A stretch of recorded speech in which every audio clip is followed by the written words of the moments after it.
ভাষার জন্য জীবন দিয়ে 52তে ইতিহাস সৃষ্টি করেছিল বাংলা মায়ের দামাল ছেলেরা। মায়ের ভাষা বাংলা এখন পৃথিবীর অন্যতম শ্রেষ্ঠ ভাষা। আর এত অর্জনের পেছনে যাদের নাম কৃতজ্ঞতা ভরে জাতি স্মরণ রাখবে তাদেরই অন্যতম চিরঞ্জীবী অলি আহাদ। ছিলাম তো অনেকেই, এইসব কইয়া লাভ নয়। জীবন সায়ান্নে এসে স্মৃতিশক্তি প্রায় হারিয়ে ফেলেছেন ভাষা আন্দোলনের এই মহানায়ক। ভাষার এই মাসে কেউই রাখেনি তার খবর। না, কেউ নিচ্ছে না, গভর্নমেন্টের পক্ষ থেকে তো নিচ্ছে। ভাষা আন্দোলনের একজন সামনের শ্রেণীর যে প্রধান সৈনিক, তার বাড়িতে তো কেউ কোনোদিন আসেনি বা তার খোঁজ খবর কেউ নেয়নি। আগামী প্রজন্মকে নিয়ে তার অনেক আশাবাদ। তাই স্রষ্টার কাছে প্রার্থনা, আগামী প্রজন্ম সুন্দর একটি বাংলাদেশ গড়বে। ভালো কাজ করুক, যেটা ভালো করানোর কথা সেটা করুক, হবে।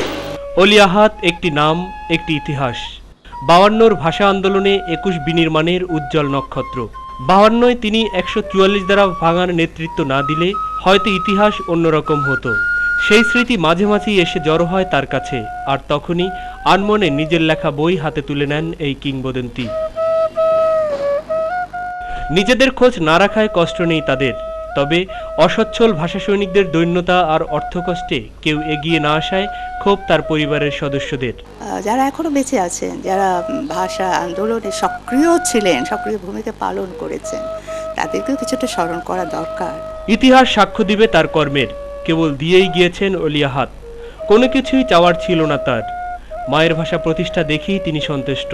তাই জীবনের এই শেষ লগ্নে দেশবাসীর কাছে তার ছোট্ট চাওয়া, দোয়া করো সবাই। সবাই আমার জন্য দোয়া করেন, দেশের সবার জন্য দোয়া করেন।